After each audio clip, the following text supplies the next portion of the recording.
আসসালামু আলাইকুম। সম্মানিত সুধীমণ্ডলী, আমরা সূরা আহজাবের 51 নম্বর আয়াত থেকে এখন আলোচনা শুরু করব ইনশাআল্লাহ। আউযু বিল্লাহি মিনাশ শাইতানির রাজীম। তুরজি মান তাশাউ মিনহুন্না ওয়া তুবি ইলাইকা মান তাশাউ ওয়া মান ইবতাগাইতা মিম্মান আযালতা ফালা জুনাহা আলাইক যালিকা আদনা আন তাকাররা আয়ুনুহুন্না ওয়ালা ইয়াহজান্না ওয়ালা ইয়ারদিনা বিমা আতাইতাহুন্না কুল্লুহুন্না আল্লাহু ইয়ালামু মা ফি কুলুবিহিম ওয়া কানা আল্লাহু আলিমান হালিমা। আল্লাহ রাব্বুল আলামিন বলেন, আপনার স্ত্রীদের মধ্যে হতে যাদেরকে ইচ্ছা করেন আপনি দূরে রাখতে পারেন, আর যাদেরকে ইচ্ছা করেন আপনি কাছে স্থান দিতে পারেন।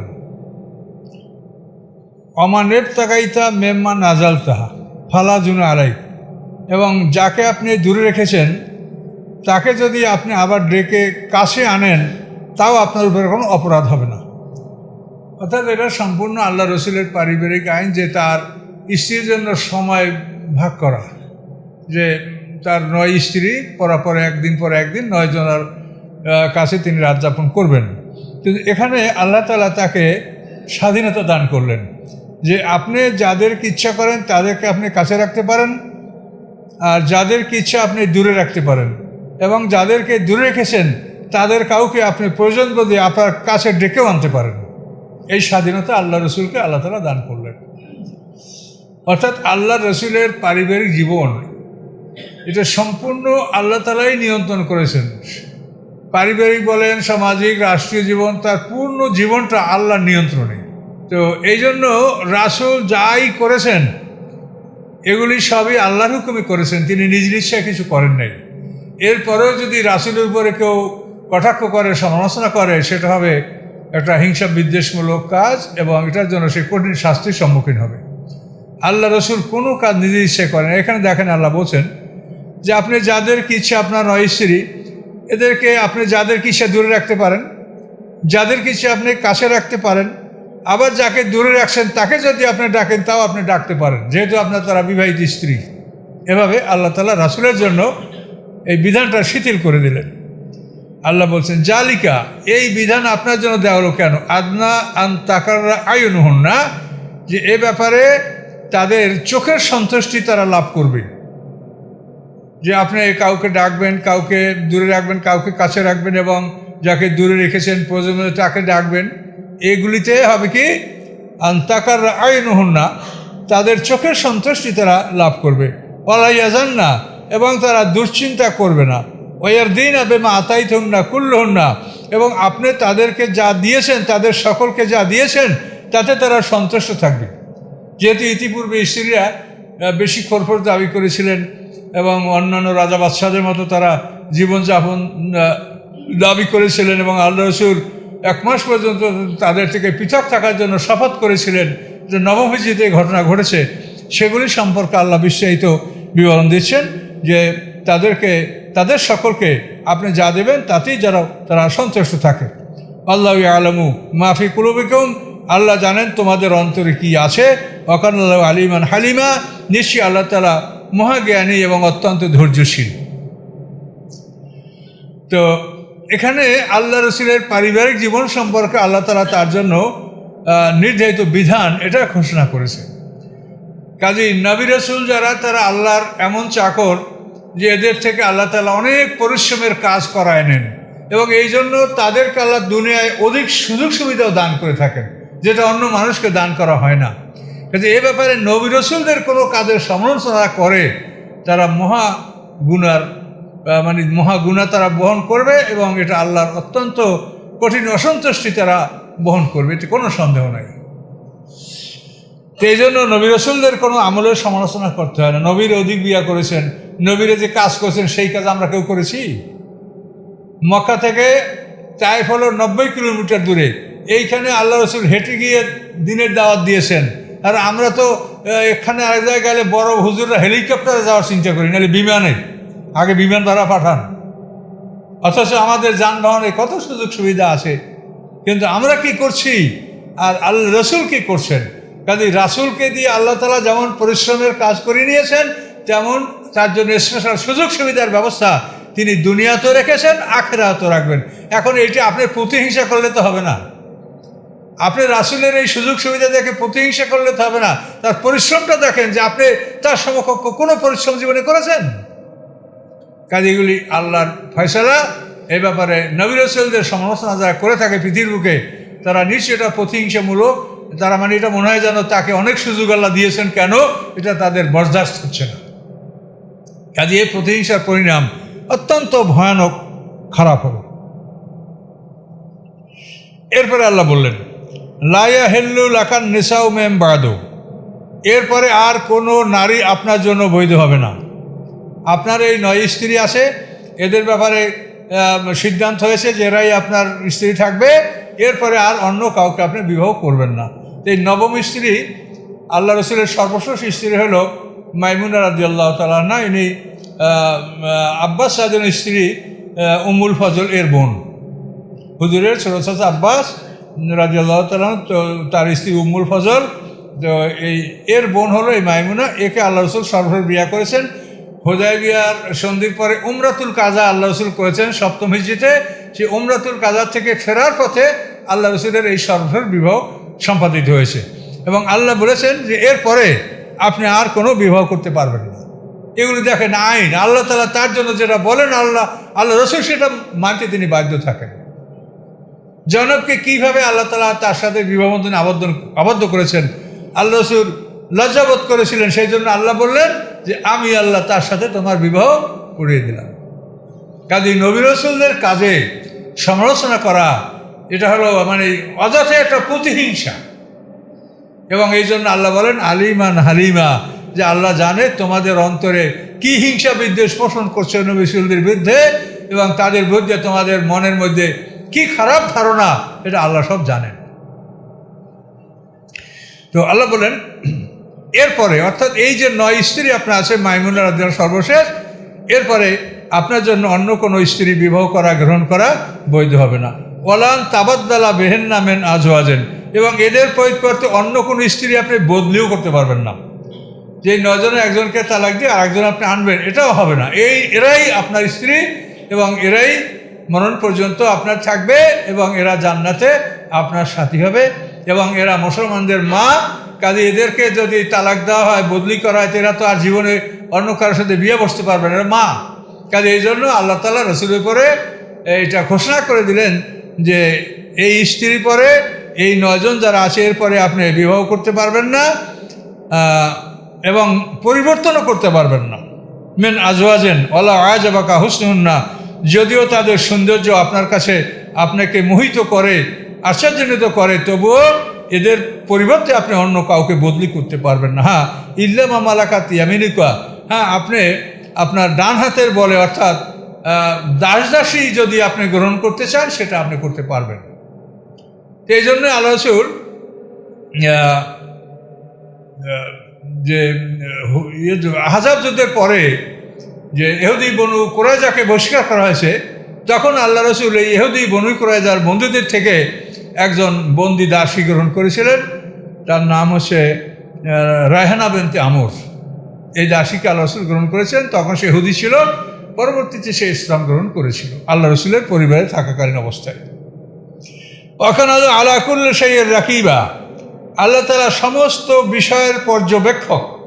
সমস্ত বিষয়গুলি আল্লাহ তাআলা পর্যবেক্ষণ করেন, তিলে তিলে দেখেন, এবং দেখে শুনে আপনার জন্য এই বিধান আল্লাহ তাআলা আপনার জন্য দান করেছেন। এই বিধান আপনি মেনে চলবেন। আল্লাহ রাসূল এটা মেনে চলেছেন। এই 7ম হিজরির পরে আর অন্য কাউকে তিনি বিবাহ করেন নাই।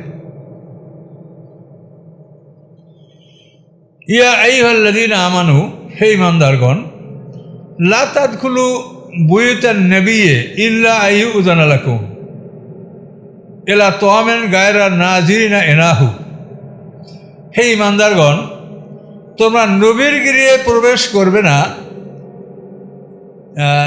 ইল্লা আইয়ুযানা লাকুম, অনুমতি ছাড়া। নবীর গৃহে প্রবেশ করতে হলে অনুমতি নিয়ে প্রবেশ করতে হবে। অন্যের গৃহেও অনুমতি নিতে হবে, কিন্তু নবীর সম্পর্কে আল্লাহ তাআলা বিশেষ আদেশ দান করলেন। উয়াইনিয়া বিন হাসান ফাজারি বনু ফাজারার উনি নেতা ছিলেন। তো ইসলাম গ্রহণ করার আগে একদিন রাসূল সাল্লাল্লাহু গৃহে ঢুকে পড়লেন অনুমতি ছাড়া। তো আল্লাহ রাসূল বললেন, তুমি আমার গৃহে ঢুকলে অনুমতি কোথায়? অনুমতি নিয়েছো? সালাম দিয়েছো? তো বলে যে আমি কওমের সর্দার, আমি কারো বাড়িতে অনুমতি নিয়ে ঢুকি না, আমি এভাবেই ঢুকি। তখন আল্লাহ রাসূল বললেন যে এটা বৈধ না, এভাবে তুমি ঢুকতে পারবে না। তাকে বের করে দেওয়া হলো।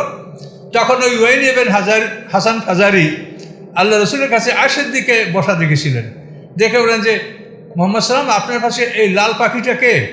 তা রসুল বললেন যে আমার স্ত্রী। তখন ও বলল যে একে আমাকে আপনি দান করেন, পৃথিবীর সর্বসুন্দর নারী আপনাকে আমি দিব। ওই যে দাউদ আলাইহিস সালামের ঘটনা, যে ঘটনার সাথে মিল, যে আগে এরকম কারো স্ত্রী পছন্দ হলে সে দাবি করতে পারতো, সে যদি রাজি হয় তাহলে তার স্ত্রী দান করতে পারতো, যার কিছু বিনিময়ে সে দাবি করবে এই লেনদেনের মাধ্যমে। এটা জাহিলিয়াতে বা ইসলামের পূর্বে এরকম ঘটনা বৈধতা ছিল। এখন উয়াইনিয়া বিন হাসান ফাজারি বলে যে ইসলাম এটাকে হারাম করেছে, এভাবে তোমার দাবি করা ঠিক হবে না। এরপর সে বেরিয়ে গেল। আয়েশা সিদ্দিকা বলে, ইয়া রাসূলুল্লাহ, এই লোকটা কে? তখন আল্লাহ রাসূল বলেন যে ও জাতির সর্দার, সেই জন্য এরকম কথা বলছে। তো ওই উয়াইনিয়া বিন হাসান ফাজারি আয়েশা সিদ্দিকে হুমায়রা বলেছিল, হুমায়রা মানে লাল পাখি, যে আপনার কাছে এই লাল পাখিটা কে? এই জন্য আয়েশা সিদ্দিকের একটা নাম হয়ে গেছিল হুমায়রা। হুমায়রা মানে লাল পাখি। তিনি অতি সুন্দরী ছিলেন, মানে আল্লাহ তাকে এই নিয়ামত দান করেছেন। কাজে এই নিয়ামতের উপরে যারা বিদ্বেষ পোষণ করে তারা আল্লাহর কাছে শাস্তি ভোগ করবে। এই কাজগুলি কোনোটাই আবু বকর সিদ্দিক, আল্লাহ রসুল, এই বিবাহ যেগুলো হয়েছে এগুলি সব আল্লাহর হুকুমে হয়েছে। এবং এখানে কোনোভাবেই আল্লাহ রসুলকে যদি কেউ দোষারোপ করে বা মনে মনে খারাপ জানে, তাহলে এই জন্য সে কঠিন শাস্তি ভোগ করবে। কাজে এই জন্য নবী রসুলদের বিষয় সতর্ক থাকতে হবে যে তারা কোনো কাজ আল্লাহর আদেশের বাইরে করেন না।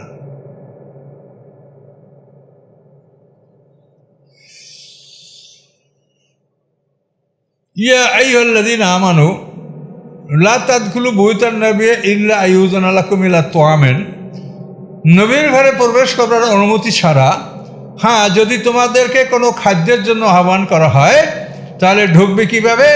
গায়রা নাজিরিনা এনাহু, যে খাদ্য পাক করা শেষ না হওয়া পর্যন্ত তোমরা ওখানে ঢুকবে না। তোমাকে নবী পরিবারে নবীরকে দাওয়াত করা হয়েছে, যে অলিমা মানে এই জনপ্রিয়তে জাহাজের বিয়ার অলিমা সম্পর্কে এটা বলা হচ্ছে যে তোমাদেরকে দাওয়াত দেওয়া হয়েছে যে তোমরা আজকে দ্বীপ্রহর এখানে তোমাদের দাওয়াত। কিন্তু এখানে আল্লাহ বললেন যে তোমরা খাদ্য পাক হওয়ার পূর্বেই সেখানে প্রবেশ করো না। এটা কিন্তু একটা আদব। আপনাকে কোথাও দাওয়াত করা হলে আপনি যদি মনে করেন 2টার সময় আপনার খাদ্য দান বিতরণ করে টাইম দেওয়া হয়েছে, কিন্তু আপনি যদি 11টা 12টায় সেখানে যান তাহলে বাড়িওয়ালার কষ্ট হবে। সে আপনার সাথে কথা বলবে না, নিজে খাদ্য জোগাড় করবে না, মেহমানদের ব্যবস্থাপনা করবে, কাজেই সে বিব্রত বোধ করবে। এই জন্য আল্লাহ বলছেন যে নবী গৃহে যদি তোমাদেরকে কোনো খাদ্যের জন্য আহ্বান করা হয় তখন অনুমতি ছাড়া প্রবেশ করবে না, এবং পাক না হওয়া পর্যন্ত তার আগেই তোমরা সেখানে ঢুকে বসে থাকবে না। যে এখনও খাবার রেডি হয় নাই তার আগেই তোমরা যে সেখানে বসে আসো, এরকম করবে না। এইটা রাসূলের জীবনের উপর থেকে দেখিয়েছেন। এটা কিন্তু ইসলামী সমাজের একটা আদব, এটা মনে রাখতে হবে যে কোনোখানে দাওয়াত করলে সে আপনি টাইমের আগে যাবেন না, এটা আপনাকে বলা হলো। হ্যাঁ, অলা কিনে যে দৌড়াইতুম ফাদখুলু, যখন তোমাদেরকে ডাকা হয় সেই সময় তোমরা প্রবেশ করো। তোমাদেরকে একটা নির্ধারিত সময় বলে দেওয়া হয়েছে যে অমুক সময় তোমরা এই অলিমা বা এই দাওয়াত এটা গ্রহণ করতে আসবে। তো আল্লাহ বলেন ইজা দৌড়াইতুম ফাদখুলু, যখন তোমাদেরকে ডাকা হয় তখন তোমরা সেই গৃহে প্রবেশ করবে। ফায়দা তাইমতুম ফান্তাশিরু, এরপর যখন তোমরা খাদ্য গ্রহণ করেছো তারপর তোমরা বেরিয়ে পড়ো। খাদ্য গ্রহণ করার পরে তুমি বসে থেকো না। ওলা মুস্তা নিসিন আলে হাদিসেন, এবং তার কোনো কথা শোনার ভালোবাসায়, কথার মহব্বতে যে তার থেকে কোনো কথা শুনবই আশায় তুমি সেখানে বসে থেকো না। মুস্তানিসিন মানে মহব্বত করা, ভালোবাসা, কথার ভালোবাসা, অর্থাৎ তুমি রাসূলের কথা শুনতে ভালোবাসো, এই জন্য তিনি কিছু বলবেন বা শুনবেন, খাওয়ার পরে তুমি তার কথা শোনার জন্য সেখানে বসে থাকবে না। ইন্না যালিকুম কানা ইউজিন নবিয়া, নিশ্চয়ই এই সমস্ত ঘটনা নবীকে কষ্ট দেয়। ফাইয়াস্তাহি মিনকুম, নবী লজ্জায় তোমাদেরকে তা বলেন না। আল্লাহু লা ইয়াসি মিনাল হক, আল্লাহ তাআলা সত্য বলতে লজ্জাবোধ করেন না। কাজেই খাদ্য গ্রহণ করার পরে কথা শোনার জন্য বসে থাকবে না। তো এটা দেখেন, খাদ্য গ্রহণ করার পর যদি মেহমানরা বসে থাকে তাহলে এই ম্যানেজমেন্টে কষ্ট হবে। তার অন্য লোক খাবার বাকি আছে, নিজেরা খাইতে পারে নাই, এগুলো একটা সব কিছু ঠিকঠাক করতে হবে। এখন যদি মেহমানরা বসে থাকে তাহলে এখন আল্লাহ রসুল তাদের সাথে কথা বলবেন না কি করবেন, না বাকি কাজগুলো সমাধান করবেন। এটা আল্লাহ রসুলের জীবনে যেমন জরুরি, আপনার আমার জীবনেও ঠিক একই অবস্থা। যেদিন তোমাদেরকে খাওয়ার জন্য দাওয়াত করে তোমরা খেয়ে বিদায় হয়ে যাও, সে সময় তুমি কথা বলার জন্য থেকো না। কথা বলার জন্য অন্য সময় তুমি কথা বলবে, ওই দিন না, ওই সময় না। তো আল্লাহ বলেন এই ধরনের কথা যে তোমাদেরকে রাসূল বলবেন, এদিন লজ্জাবোধ করেন। কাজে আল্লাহ লজ্জাবোধ করেন না। তোমরা কোনোখানে দাওয়াতে গেলে বা খাবার জন্য তোমরা আহ্বান পেলে এই নিয়মে তোমরা খাওয়া দাওয়া সারবে, খাওয়া দাওয়া সেরে চলে আসবে। আর ওয়াইজা সাআলতুমুন্না মাতান, যদি তোমরা নবী পরিবারের কাছে তোমরা কোনো আসবাবপত্র চাও যে অমুক জিনিস নিব, অমুক জিনিস ধার নিব, তো ফাসআলুহুন্না মিন ওয়ারাই হিজাব, পর্দার বাইরের থেকে তোমরা সেটা চাবে, পর্দার আড়াল থেকে চাবে। ওই ওয়াইনাবেন হাসান ফাজারির মতো বিনয়ের মধ্যে ঘরে ঢুকে পড়বে না, পর্দার আড়াল থেকে সেটা তোমার চাবে। তো এখন এইটা নবী পরিবারের হুকুম, আমাদের পরিবারের হুকুম। আপনি আপনার ভাইয়ের ঘরে, চাচার ঘরে, ভাতিজার ঘরে একটা জিনিস চাওয়ার জন্য যাবেন, কেউ দেখেন না একারে ঘরের মধ্যে ঢুকেই গেলেন, এরকম কিন্তু আমাদের স্বভাব আছে। কিন্তু আল্লাহ বলছেন না, এইভাবে তোমার করবে না, পর্দার আড়াল থেকে ডাকো, তারপর তাদের থেকে তুমি সেটা বলো যে তুমি কি জন্য আসছো, কি চাচ্ছ। এটা হলো একটা সামাজিক শিষ্টাচার, আদব, কস্টিউম, এটাকে মেনে চলতে হবে। জালিকুম আথারুল কুলুবিকুম ওয়া কুলুবিহিন্না, আল্লাহ বলেন এই আচরণ বিধি তোমাদের মনের জন্য ভালো, তাদের মনের জন্য ভালো। পর্দার আড়াল থেকে চাবে, পর্দার আড়াল থেকে চেয়ে নেবে, এটা তোমাদের মনের জন্য ভালো, তাদের মনের জন্য ভালো। তাহলে এই মনের মালিক আল্লাহ, সে যেটা বলে এটা ঠিক। আপনি মনে করেন যে আমার ভাই বাড়ি, ভাই চাচার বাড়ি অমুকে ঢুকে গেলাম, না, ঢুকবে না। এটা তোমার অন্তরের জন্য ভালো, তাদের অন্তরের জন্য ভালো। তুমি বাইরে থেকে, পর্দার আড়াল থেকে তাদের কাছে তোমার বিষয়টা বলো, তাদের কাছে চাও। ওমা কানা লাকুম আন তুযু রাসূলুল্লাহি ওয়ালা আন তানকিহু আজওয়াজাহু মিন বাদি আবাদা, আল্লাহ বলেন তোমাদের জন্য শোভনীয় নয় যে আল্লাহ রসুলকে তোমরা কষ্ট দিবে এবং তার স্ত্রীদেরকে তারপরে তোমরা কখনো বিবাহ করবে, এটা তোমাদের জন্য অবৈধ ঘোষণা করা হলো। তো এই যে রাসূলকে কষ্ট দেওয়ার ব্যাপারটা দেখেন, এখন সারা পৃথিবীতে রাসূলের সমালোচনা করে পৃথিবীর মধ্যে একটা দল একটা অশান্তি সৃষ্টি করছে। এর দ্বারা রাসূলের কিছু হবে না, কিন্তু একটা অশান্তি, সমাজে একটা অশান্তি সৃষ্টি, এবং এইটাকে কেন্দ্র করে 200টা মানুষের প্রাণ গেছে। হয়তো আল্লাহ রহম করছে যে মানুষরা বেশি উত্তেজিত হয় নাই, এগুলির কারণে অনেক মানুষের প্রাণ নষ্ট হয়। কাজে এই জন্য এই কাজগুলি করতে আল্লাহ নিষেধ করেছেন। আল্লাহ বলছেন যে রাসূলকে কষ্ট দেওয়া তোমাদের জন্য কোনোভাবেই বৈধ নয়, এবং তার স্ত্রীকে তোমরা তারপরে বিবাহ করবে এরকম চিন্তাও তোমরা করবে না। ইন্না যালিকুম কানা ইনদাল্লাহি আযীমা, নিশ্চয়ই তোমাদের এই ধরনের কোনো চিন্তা মনোভাব যদি থাকে তো আল্লাহর কাছে এটা বড় ধরনের অপরাধ। নবী কর্তৃগণ আমাদের মা, এবং তারা রাসূলের সাথে জান্নাতে যাবেন সবাই। এবং পৃথিবীর আইন তো আপনারা জানেন যে কোনো মহিলার যদি একাধিক স্বামী থাকে তো ওই মহিলা তার শেষ স্বামীর সাথে জান্নাতে যাবে। আল্লাহ রসুল এই উম্মে সালমা, এর কিন্তু আরও 2 স্বামী আগে তারা মুসলমান ছিল, শাহাদাত বরণ করছে। এখন তারাও মুসলমান, তারাও জান্নাতি, কিন্তু ওনার শেষ স্বামী হলো রাসূলুল্লাহ সাল্লাল্লাহু আলাইহি ওয়াসাল্লাম। এভাবে কোনো মহিলার একাধিক স্বামী যদি এরকম শহীদ হয়, যুদ্ধে আহত হয়, মারা যায়, তো সর্বশেষ স্বামীর সাথে এসে জান্নাতে থাকবে, এটা আইন করা আছে। এই জন্য যারা মনে করবে যে আমি আমার এই স্বামীর সাথে ভেসে যাব, সে স্বামীর ইন্তেকালের পরে সে অন্য স্বামী গ্রহণ করবে না, যে অন্য স্বামী গ্রহণ করলে আমার এই স্বামী আমি পাবো না, এগুলি আইন। আর যদি কোনো মহিলার স্বামী জান্নাতি নাই হয় তাহলে ওই মহিলাকে আল্লাহ জান্নাতের সুপুরুষদের সাথে বিবাহ দেওয়ার ব্যবস্থা করবেন। কেউ কোনো অসুবিধায় থাকবে না, সমস্যায় থাকবে না। যেমন ফেরাউনের স্ত্রী বিবি আসিয়া, ফেরাউন জাহান্নামী, এটা তো স্পষ্ট কোরআনে বলা আছে। এখন তার স্ত্রী আসিয়া বিশ্বের নারীদের মধ্যে মানে 2 জন নারী শ্রেষ্ঠ কোরআনে ঘোষণা করা হয়েছে, তার মধ্যে বিবি আসিয়া, তারপরে মরিয়ামের নাম, এই 2টা নাম কোরআনে আসছে। তো এখন এই বিবি আসিয়া তার স্বামী জাহান্নামী, এখন জান্নাতে বিবি আসিয়ার সাথে আল্লাহ রাসূলের সাথে আল্লাহ বিবাহ পড়ায় দেবেন। এভাবে মরিয়াম ঈসা আলাইহিস সালামের মা, পৃথিবীতে যার কোনো পুরুষের সাথে সাক্ষাৎ হয়নি, বিবাহ হয়নি, এই মরিয়ামের সাথে জান্নাতে আল্লাহ রাসূলের সাথে বিবাহ হবে। আর একজন মহিলা হলো মুসা আলাইহিস সালামের বোন কুলসুম, যে মুসা আলাইহিস সালামকে নদীতে নিক্ষেপ করার পর যে পিছন থেকে দেখে দেখে এই মুসা আলাইহিস সালামকে ফিরআউনের দরবার এবং সেখান থেকে মায়ের অনুসন্ধান দেওয়া এই মহিলা মুসা আলাইহিস সালামের বোন, তার সাথে আল্লাহ রাসূলের সাথে বিবাহ হয়। এই তিনজন নারীর কথা কোরআন পাকে আল্লাহ বলেছেন যে পৃথিবীর এই তিন নারীর সাথে আল্লাহ রাসূলের সাথে জান্নাতে বিয়া হবে। এবং আল্লাহ রাসূল হাদিসটা বিবি খাদিজার কাছে বলছেন। বিবি খাদিজা কি বলছেন? বিবি খাদিজা, শোনো, জান্নাতে পৃথিবীর আরও তিনজন মহিলা তোমার সাথী হবে, তারা আমার স্ত্রী হবে। তখন বিবি খাদিজা জিজ্ঞাসা করলেন, আল্লাহ আকবরাকা বিযালিকা, যে এই খবর কি আল্লাহ আপনাকে দিয়েছেন? তো আল্লাহ, হ্যাঁ আল্লাহ আমাকে দিয়েছে, তাহলে আমি কোথায় পাবো এই খবর?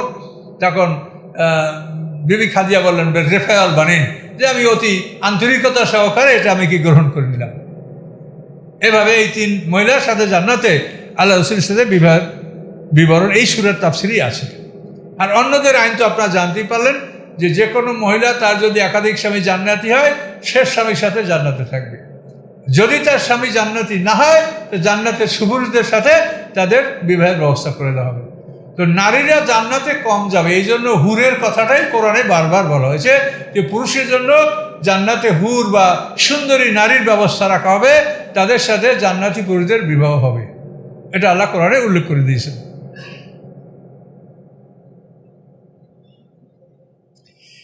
ইন তুবদু শাইআন আও তুখফুহু ফাইন্নাল্লাহা কানা বিকুল্লি শাইইন আলিমা। তোমরা কোনো বিষয় প্রকাশ করো অথবা গোপন করো, আল্লাহ তাআলা সব সম্পর্কে অবগত আছেন। তার কারণে এই রাসূলের স্ত্রীরা আল্লাহ রাসূল ইন্তেকাল করার পরে কোনো সাহাবীদের মধ্যে এরকম ধারণা ছিল যে আল্লাহ রাসূল ইন্তেকাল করার পরে আয়েশা সিদ্দিকাকে বিবাহ করব, এরকম কিছু লোকের মধ্যে ধারণা ছিল। তো এদের মধ্যে দু একজন সাহাবীর নামও আছে, আমি সেটা বলতে যাব না, তাফসীরের নামও আছে। তো এটা নাম বলাটা বেয়াদবি মনে করছি, এই জন্য আমি বলবো না। তো এখানে আল্লাহ বলছেন যে তোমরা যদি কিছু প্রকাশ করো আর যদি গোপন করো, তা আল্লাহ তাআলা সব জানে। কাজে নবী পত্নীরা, তারা তোমাদের মা, এদের ব্যাপারে যদি তোমরা ওইরকম খারাপ কোনো চিন্তা ভাবনা করো, তাহলে আল্লাহ তোমাদেরকে কঠিন শাস্তি দেবেন। তো নবী পত্নীগণ মা, কিন্তু তাদের বোনেরা কিন্তু আমাকেও খালা না। কথা বুঝতে পারছেন? মায়ের বোন খালা হয়, বিয়ে করা হারাম, কিন্তু নবী পত্নীগণ আমাদের মা, কিন্তু এদের বোনেরা আমাদের মা না। নবী পত্নী, নবীর স্ত্রী, তাদের বোনদেরকে কেউ বিয়ে করতেছে, সেটা করতে পারবে। এখন আল্লাহ বললেন এই যে অনুমতি এবং পর্দার কথা করে বলা হয়েছে, তো এই পর্দার শিথিল, আপনি কোনখানে নারীরা পর্দা না করে শিথিল অবস্থায় চলাফেরা করতে পারবে, নর্মাল চলাফেরা, অর্থাৎ চেহারা না ঢেকে হাত পা খোলা রেখে স্বাভাবিকভাবে মহিলারা কোথায় চলতে পারবে? আল্লাহ বলছেন লা জুনা আলাইহিন্না ফি আবাইহিন্না, তাদের উপরে অপরাধ হবে না স্বাভাবিকভাবে চলাফেরা করা। যেটা ফরজে আইন, সে পোশাক তো পরতেই হবে। নারীদের চেহারা, দুই হাত দুই পা এছাড়া সমস্ত শরীর ঢাকা ফরজে আইন, এই আইনটাকে মানতেই হবে সর্বাবস্থায়। আর বাইরে বের হলে তখন হাত পায়ে মোজা, চেহারা ঢাকা এইসব অবস্থা, অথবা পালকিতে চড়া, এগুলি। কিন্তু এখানে ঘরে যেটা স্বাভাবিক অবস্থায় চলতে পারবে, কোথায়? লা জুনা আলাইহিন্না ফি আবাইহিন্না, নারীরা তাদের পিতাদের সামনে এভাবে স্বাভাবিকভাবে চলতে পারবে, হেজাব পরা লাগবে না। আবা মানে বাপ দাদা, এইভাবে উপরে যারা আছে এদের সামনে, তারপরে বাপ দাদা চাচা, এরা বাপ। অলা আবনাহিন্না, এবং তাদের সন্তানদের সামনে, নিজের সন্তান, স্বামীর অন্য সন্তান, এইসব সন্তানদের সামনে তারা স্বাভাবিক অবস্থায় চলাফেরা করতে পারবে। অলা ইখওয়ানিহিন্না, এবং তাদের ভাই, এদের সামনেও তারা হেজাব ছাড়া এমনি স্বাভাবিকভাবে চলাফেরা করতে পারবে। অলা আবনায়ে ইখওয়ানিহিন্না, এবং তাদের ভাইয়ের বেটা, এই ভাইয়ের বেটাদের সামনেও তাদের পর্দা করতে হবে না, যেরকম বাইরে পর্দা করে এরকম করতে হবে না। ওলা আবনায়ে আখওয়াতিহিন্না, এবং তাদের বোনদের সন্তান, বোনের ছেলে, তারাও মুহররম, তাদের সামনে স্বাভাবিকভাবে চলাফেরা, যেটা আমরা স্বাভাবিক পারিবারিক আইন, যেটা আমরা এই বোনের সন্তান। ওলা নিসাইহিন্না, এবং নিজেদের স্ত্রী, নিজেদের নারীগণ। তো নিজেদের নারীগণ বলতে অর্থাৎ মুসলিম নারীরা, অমুসলিম নারীদের সামনে মুসলমান নারীরা হেজাব ব্যবহার করবে। তার কারণ অমুসলিম নারীরা মুসলমানদেরকে যদি এভাবে দেখতে পায়, মুসলমান নারী তাদের সৌন্দর্যের কথা বিধর্মীকে বর্ণনা করবে, তাতে ফিতনার সৃষ্টি হতে পারে। এই জন্য অমুসলিম নারীদের থেকে পুরুষের সামনে যেরকম পর্দা করতে হয়, ওই রকম অমুসলিম নারীদের সামনে পর্দা করা ফরজ করে দিয়েছে আল্লাহ তাআলা। কঠিন ব্যাপার। অমুসলিম নারীদের সামনে আপনি নারীর ওভাবেই চলাফেরা করবে, যেভাবে মানে মুহররম ছাড়া অন্য পুরুষদের সামনে যেভাবে পর্দা করে চলতে হয়, অমুসলিম নারীদের ব্যাপারে ওভাবেই চলতে হবে। এই জন্য নেশায় হেন্না বলা হয়েছে, নিজেদের নারী। ওলামা মালাকাত আইমানুহুন্না, এবং যারা তাদের অধিকারভুক্ত দাস দাসী, তাদের ক্ষেত্রেও হেজাব পড়তে হবে না। দাস দাসী যদি খ্রিস্টান হয় বা অন্য ধর্মীয় হয়, সে যদি অধিকারভুক্ত দাসী হয়, তো তার সামনে পর্দা করতে হবে না। তার সামনে ওই ভাই ব্রাদার বাপ দাদার সামনে যেভাবে চলার অনুমতি, তাদের সামনে ওভাবে চলার অনুমতি আল্লাহ দিয়েছে। আত্তাকিন আল্লাহ, আল্লাহ বলেন তোমরা আল্লাহকে ভয় করো। ইন্নাল্লাহ কানা আলা কুল্লি শাইইন শাহিদা, নিশ্চয়ই আল্লাহ তাআলা সমস্ত বিষয় সম্পর্কে তিনি উপস্থিত, সাক্ষী, অবগত। তো আল্লাহ তাআলা এই যে পর্দার আইনটা এত কড়াকড়ি কেন করেছেন সেটা আপনি বুঝতে পারছেন, যে বিশ্বে আপনারা যে সমস্যাগুলি দেখতে পাচ্ছেন, তা এগুলো বেপর্দার কারণে বড় বড় সমস্যা ঘটে যাচ্ছে। সন্তানের মায়েরা তারা ভ্রান্ত পথে চলে যাচ্ছে, নানা রকম সমস্যা সৃষ্টি আমরা দেখতে পাচ্ছেন। এই জন্য আল্লাহ, তিনি আমাদের সৃষ্টিকর্তা, আমাদের মন মস্তিষ্ক সম্পর্কে তিনি ভালো জানেন, তিনি এই বিধান আমাদের কল্যাণের জন্য তিনি দান করেছেন। তো এখানে মানব জীবনের যত খুঁটিনাটি বিষয়গুলো এখানে আপনারা মানে দাওয়াত করলে কোন সময় যাবেন, কিভাবে বাইর হয়ে আসবেন, তাও আল্লাহ বলে দিয়েছে। এইখানে এই ঘটনায় ওই যে আল্লাহ রসুলের স্ত্রী জয়নবের বিয়ে অলিমায় এভাবে কিছু লোক খাওয়া দাওয়া হয়ে গেছে, তারপর তারা চলে যাবে। আল্লাহ রসুল তাদের থেকে তার গিরিয়ে ঢুকছেন, একে নিয়ে মানে আল্লাহ রসুলের দাস মানে আনাস রাদিয়াল্লাহু তাআলা আল্লাহ রসুলের গোলাম, যে আনাসকে নিয়ে আল্লাহ রসুল বলেন, আনাস রাদিয়াল্লাহু হাদিস রওয়ায়াত করেন যে আল্লাহ রসুল আমাকে নিয়ে বাড়ির মধ্যে আসলেন। আসার পরে আমরা আবার ঘুরে সামনে গেলাম, যে লোকগুলো গেল কিনা, দেখ সে লোকগুলো যায়নি। তখন আল্লাহ রসুল মনে কষ্ট, ওই যে বলা আছে পিছনে শুনলেন না, যে আল্লাহ রসুল এটা বলতে লজ্জাবোধ করেন, কিন্তু আল্লাহ বলতে লজ্জাবোধ করেন না। খাওয়া দাওয়ার পরে তোমরা থেকো না, তোমরা চলে যাও, কথা শোনার জন্য অপেক্ষা করো না। দ্বিতীয়বারও আল্লাহ রসুল আবার ভিতরে যে আবার আসে দেখেন লোকগুলো বসা আছে। এই জন্য আল্লাহ রসুল কষ্টবোধ করছিলেন, এবং কোরআন আয়াত নাযিল করে এটা বলে দেওয়া হলো যে তোমাকে কোনোখানে দাওয়াতে ডাকলে খাদ্য প্রস্তুত না হওয়া পর্যন্ত সেখানে যেও না। আবার খাদ্য খাওয়া শেষ হয়ে গেলে কথা শোনার জন্য অপেক্ষা করো না।